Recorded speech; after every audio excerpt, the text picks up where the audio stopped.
Hindustani Awam Morcha secular में क्यों जुड़े? और सब बहुत सारी दलें थी, तो हिंदुस्तानी अवाम मोर्चा सेकुलर ही क्यों? तो आप लोगों को, दिलीप जी के साथ साथ आप लोगों को भी जानना जरूरी है कि हिंदुस्तानी अवाम मोर्चा सेकुलर का निर्माण क्यों हुआ। साथियों, आपको याद होगा 2014 का चुनाव, नीतीश कुमार जी चुनाव हार गए थे। उसी समय जीतन राम मांझी जी को नीतीश कुमार जी के द्वारा मुख्यमंत्री बनाया गया। साथियों, जीतन राम मांझी जी ऐसा नहीं है कि उन्होंने 2014 में वो विधायक बने। जीतन राम मांझी जी 1980 से विधायक थे।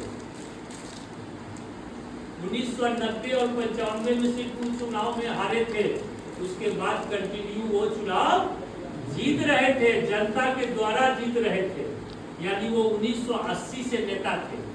संयोगवश नीतीश कुमार जी भी उस समय सदन नहीं गए थे। लालू जी से भी पहले वो राज्य मंत्री बने थे, लेकिन एक दुर्भाग्य था, गरीब का बेटा थे, दलित का बेटा थे, उनके पीछे नेतृत्व में लोग खड़ा नहीं हुए। सरकमस्टांसेस ऐसा बना कि 2014 में नीतीश कुमार जी अकेले चुनाव लड़े, 40 सीट पे चुनाव लड़े,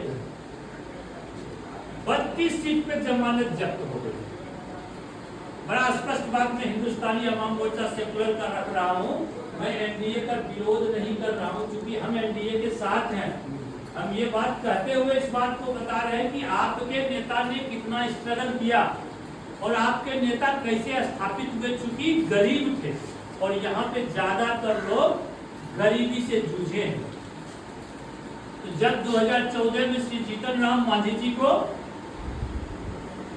गद्दी मिली, इसलिए कि जब जदयू कमजोर हुआ तो नीतीश कुमार जी को लगा कि दलित को हमें अपने साथ लेना चाहिए। तब श्री जीतन राम मांझी जी को उन्होंने मुख्यमंत्री बनाकर जनता को बताने का काम किया कि मैं अगर किसी और पे भरोसा करता हूं तो वो दलित पर भरोसा करता हूं, उसका नाम जीतन राम मांझी है।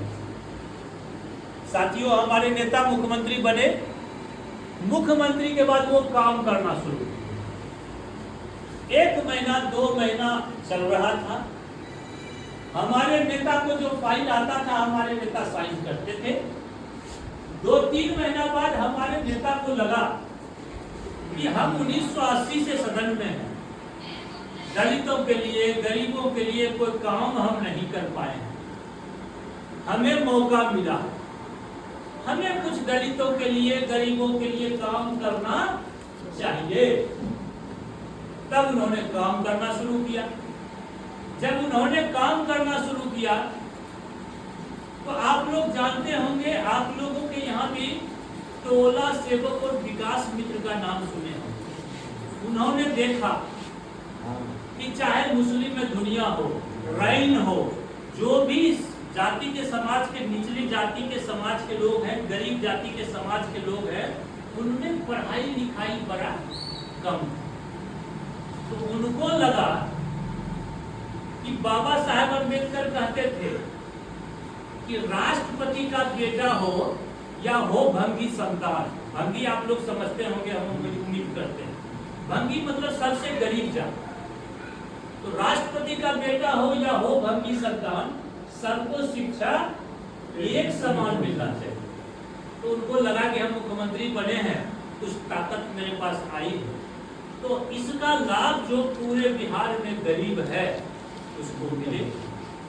तो उन्होंने सबसे पहला काम किया कि हर मोहल्ला में, हर पंचायत में टोला सेवक और विकास मित्र की बहाली को परमानेंट कर दिया कि अब ये 60 साल तक ये रहेगा, इसकी नौकरी नहीं जाएगी। उसका काम क्या था?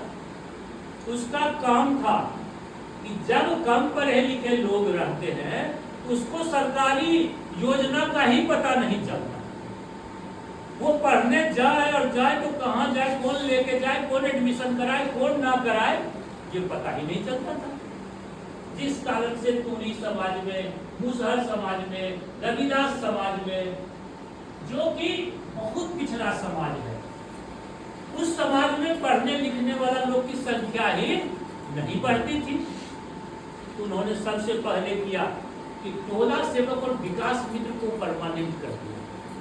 और टोला सेवक और विकास मित्र में उन्होंने कहा कि एक का काम रहेगा सरकारी योजनाओं को गरीब आदमी के पास पहुंचाना। जिसको जानकारी नहीं है उसको कंप्यूटर से फॉर्म भरवा के एक एक करके ब्लॉक पहुंचाना, और ब्लॉक पहुंचा के उसको सरकार का लाभ दिलवाना। दूसरा काम उन्होंने किया कि जो टोला सेवक में उसको पहुंचा देगा, लेकिन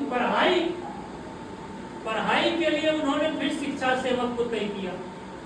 अब शिक्षा सेवक का काम है उस सब बच्चे को पढ़ाना, स्कूल में एडमिशन करवाना, ताकि जो दलित का बेटा है, गरीब का बेटा है, वो सब पढ़ाई करे, और जब वो पढ़ेगा तो बढ़ेगा। तो हिंदुस्तानी अवाम मोर्चा सेकुलर का नेता उस जगह से काम करना शुरू किया, उनका नाम जीतन राम मांझी। साथियों, हम इतनी चर्चाएं इसलिए कर रहे हैं कि लोग बहुत भटकाएंगे, लोग दिग्भ्रमित करेंगे कि हिंदुस्तानी अवाम मोर्चा सेकुलर का यहाँ कुछ है, काहे ज्वाइन करोगे। लेकिन उस समय आपके पास जवाब रहेगा कि हमको तो लाभ सरकारी रूप से नहीं मिल पाया, हम नहीं पढ़ पाए, हम अमीर नहीं बन पाए, लेकिन जीतन राम मांझी जी ने जो रास्ता बनाया उससे हमारे बाल बच्चे पढ़ लिख के ऊपर जाएंगे। और जब ऊपर जाएंगे तो हमारा जो रहन सहन नहीं सुधरा, कम से कम हमारे बाल बच्चे का तो रहन सहन सुधरेगा। इसके लिए जीतन राम मांझी ने काम करना शुरू किया। साथियों, उसके बाद श्री जीतन राम मांझी जी ने होमगार्ड जैसे जो पद था उसमें वेतन बहुत कम था, उन्होंने सबसे पहले उनका वेतन बढ़ा देने का काम किया। जो प्रशासनिक दृष्टि से पुलिस हुआ करते थे, उसको जब हम लोग घर जाते हैं पर्व में, ईद में, बकरीद में, छठ में, दुर्गा पूजा में, तो दरोगा और पुलिस का ड्यूटी बाजार में लग जाता है। जब घर में जाना चाहिए तो उनको ड्यूटी लग जाती है। तो उन्होंने कहा नहीं, इनको हम 1 महीने का ज्यादा वेतन देंगे, ताकि इनके बाल बच्चे को हम सुख तो नहीं दे सकते हैं, लेकिन आर्थिक समृद्धि हम दे सकते हैं। उन्होंने 1 महीने का ज्यादा वेतन देने का काम किया।